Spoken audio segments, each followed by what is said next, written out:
दोस्तों स्वागत है आप सभी का अपने यूट्यूब चैनल पर। तो आज हम बात करने वाले हैं उत्तर प्रदेश के एक और लोकसभा सीट के बारे में। जी हाँ, आज हम बात करने वाले हैं फतेहपुर सीकरी लोकसभा सीट के बारे में। जी हाँ, प्रदेश का ये सीट एक और हॉट सीट बन गया है। और इस सीट की बात करें तो फतेहपुर लोकसभा सीट पर 5 विधानसभाएं शामिल हैं। इस सीट को ब्राह्मण और क्षत्रिय बहुल सीट माना जाता है। 3,25,000 ब्राह्मण और 3 लाख क्षत्रिय वोटर्स का अनुमान है। इसके अलावा मुस्लिम और दलित समुदाय का भी अच्छा खासा वोट बैंक है यहाँ पर। हालांकि जीत और हार में जाट समुदाय का वोट निर्णायक रहता है।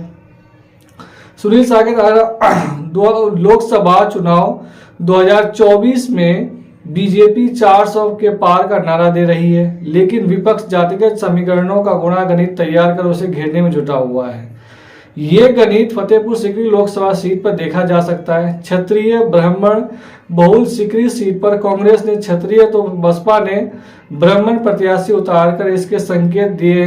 उधर बीजेपी ने जाट समुदाय के राजकुमार चाहर को फिर से टिकट दी है। जातिगत आंकड़ों पर आधारित सियासत के इस खेल में बीजेपी ने विपक्ष को पछाड़ने के लिए खास रणनीति तैयार की है, जिससे विपक्ष के पसीने छूट रहे हैं। साल 2019 में अस्तित्व में आई Fatehpur Sikri Lok Sabha seat hot seat बनी हुई है। एक तरफ बीजेपी के निवर्तमान सांसद राजकुमार चाहर है, दूसरी तरफ बसपा के रामनिवास शर्मा और कांग्रेस के रामनाथ सिकरवार कांग्रेस से विधानसभा 2022 का चुनाव खेरागढ़ से लड़ चुके हैं।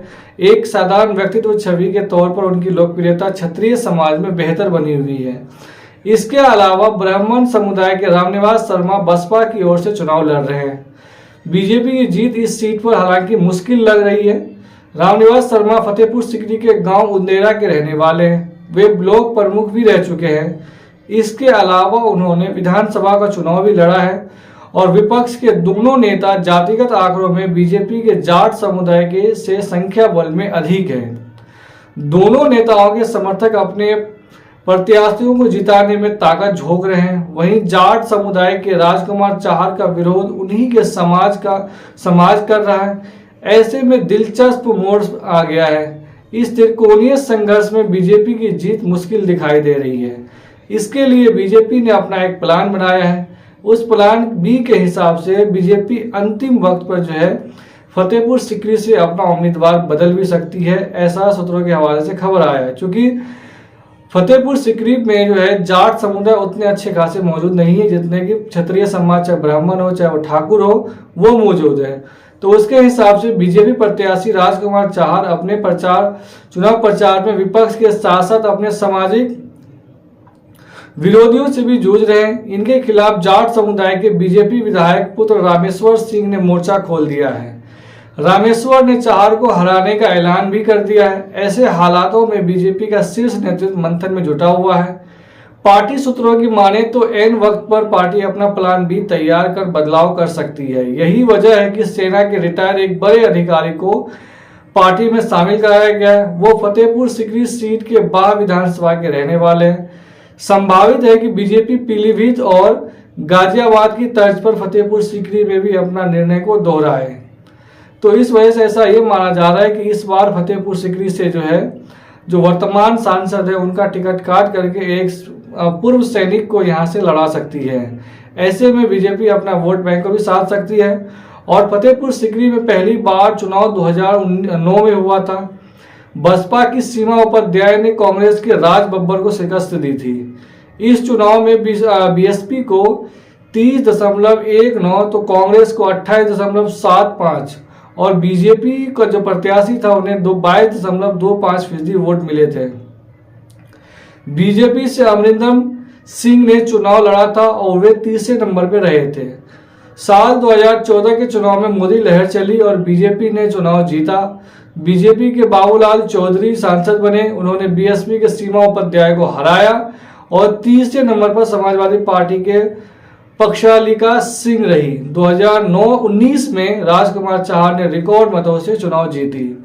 तो अगर हम बात करते हैं इस बार लोकसभा सीट की, तो इस सीट पर फिलहाल अभी जो कांग्रेस के कैंडिडेट रामनाथ सिकरवार, उनका पलड़ा भारी बताया जा रहा है। क्योंकि वो एक पूर्व सैनिक रहे हैं और वो एक मंदिर में रहते, एक साधारण से परिवार में जन्मे हैं और वो कारगिल के युद्ध में भी लड़ चुके हैं। तो उनका छवि जो है पूरे क्षत्रिय समाज में, खास करके फतेहपुर सीकरी में काफ़ी अच्छा माना जाता है। और रामनाथ सिकरवार जो है पिछला चुनाव 1% से भी कम मार्जिन से चुनाव हारे थे। तो इस बार ऐसा ये माना जा रहा है कि फतेहपुर सीकरी से आराम से चुनाव जीत सकते हैं, क्योंकि रामनाथ सिकरवार जनता से ही फंडिंग करके चुनाव लड़ रहे हैं। तो ऐसा माना यह जा रहा है कि जनता उसके पक्ष में है, इस बार उन्हें वोट कर सकती है।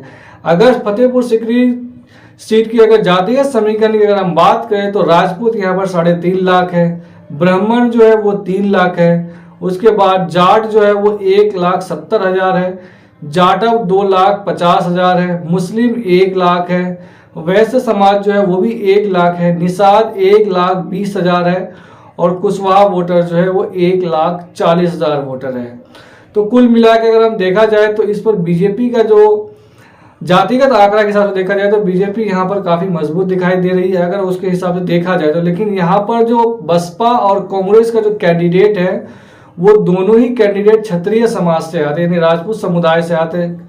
बसपा के कैंडिडेट जो है वो ब्राह्मण समुदाय से आते हैं, जबकि कांग्रेस के जो कैंडिडेट है वो क्षत्रिय समुदाय से आते हैं। तो ऐसे में इन दोनों का वोट बढ़ना तय माना जा रहा है। लेकिन अगर वोट बढ़ता है तो इसका सीधा फायदा जो है वो रामनाथ सिकरवार को मिल सकता है और वो यहाँ से चुनाव जीत सकते हैं, जो कि पिछला चुनाव मात्र 1% से भी कम परसेंट से चुनाव हारे थे। तो आपको क्या लगता है इस बार फतेहपुर सीकरी से कौन जीतेगा? आप हमें कमेंट कर बता सकते हैं। चैनल पे नए हैं तो प्लीज चैनल को लाइक, शेयर और सब्सक्राइब कर दें। धन्यवाद।